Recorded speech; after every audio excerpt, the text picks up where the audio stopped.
You are standing in a forest. No phone, no compass, no map, no road, no landmark you recognize. Every direction looks identical. Trees in every direction, sky in every direction, and you have absolutely no idea which way is home. For most modern humans, this is a nightmare scenario. For your ancestors, it was Tuesday. Except they were never lost. For 300,000 years, human beings navigated the surface of this planet with a precision that modern technology is only beginning to match. They crossed mountain ranges. They navigated open ocean without instruments. They moved across featureless desert for hundreds of miles and arrived exactly where they intended.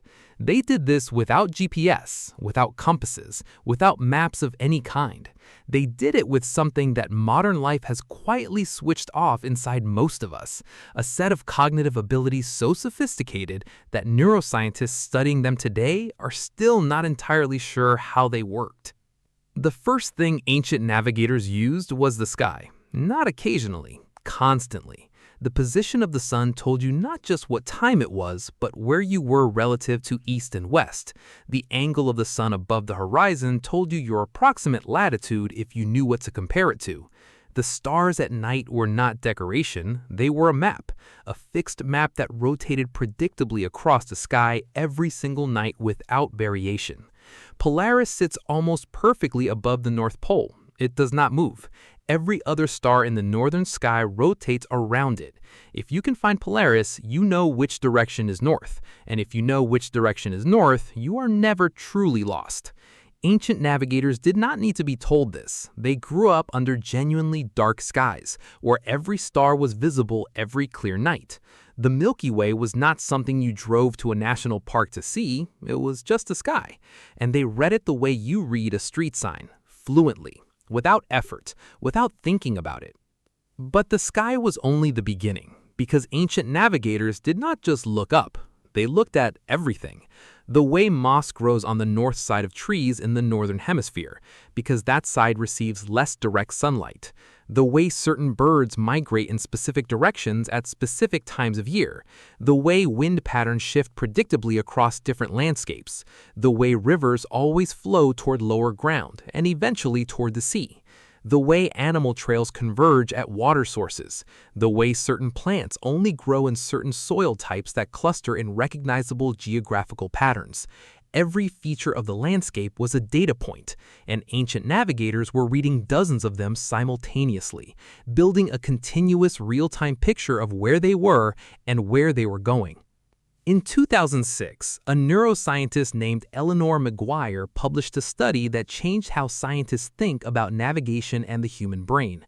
She had spent years studying London taxi drivers, people who had memorized the layout of one of the most complex cities in the world. Every street, every landmark, every shortcut. She found that the hippocampus of London taxi drivers was measurably larger than average, specifically the posterior hippocampus, the region most associated with spatial navigation. And the longer a driver had been doing the job, the larger that region had become. The brain physically grew to accommodate the navigation demands being placed on it. Use the navigation system and it expands. Stop using it and it shrinks. This is exactly what happened to ancient human navigators. They used their spatial navigation systems every single day, all day, for their entire lives. The hippocampus of a hunter-gatherer who ranged across hundreds of square miles of territory was almost certainly dramatically larger in the relevant regions than yours is now. Not because they were more intelligent, because they were more practiced, because their survival depended on it every single day, and because nothing in their environment did the navigation for them. The most extraordinary ancient navigation ever documented happened not on land, but on water. The Polynesian peoples navigated the Pacific Ocean, the largest body of water on Earth, covering 1/3 of the planet's surface, in outrigger canoes without instruments of any kind. They found islands separated by thousands of miles of open water, islands that are tiny specks on a map, islands that a modern sailor with GPS equipment would consider a challenging target, and they found them reliably, repeatedly, generation after generation. How they did it is one of the most remarkable stories in all of human history. They read the ocean itself. Every ocean has swell patterns, long, slow waves generated by distant weather systems that travel consistently in the same direction regardless of local wind and weather. Polynesian navigators learned to read these swells with their bodies, not with instruments, with their bodies.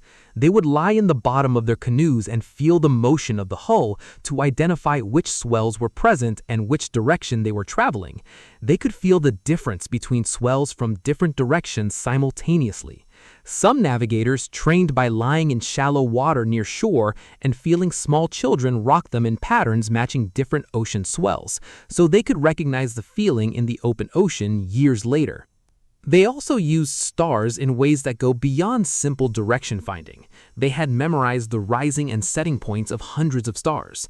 Each star rises and sets at a specific horizon point that corresponds to a specific compass direction. A Polynesian navigator had a mental library of hundreds of stars, and the exact horizon points where each one appeared and disappeared. This gave them a compass with hundreds of reference points, not four, hundreds. All of it held entirely in memory, passed down through generations not in books, but in songs. Navigation chants that encoded the star positions, swell directions, bird species, and cloud formations associated with each island destination. The songs were the charts, the memory was the instrument. The Marshall Islands navigators went even further. They created physical teaching tools called stick charts, not maps in any conventional sense, frameworks of sticks and shells that encoded the swell patterns and island positions of the Pacific, not for use at sea, for teaching on land. Once a navigator had internalized the patterns, the chart was no longer needed, because the chart was never the point. The understanding was the point. There is research from 2020 showing that consistent use of GPS navigation measurably reduces hippocampal gray matter volume in the regions associated with spatial navigation. The more you rely on the device to know where you are, the less capable your brain becomes of knowing it on its own. This is not a theory, it is a measured structural change in the physical tissue of your brain. Every time you open maps instead of learning the route, your navigation system gets a little smaller, a little quieter, a little less capable of doing the thing it was built to do. Your ancestors crossed mountain ranges without a map.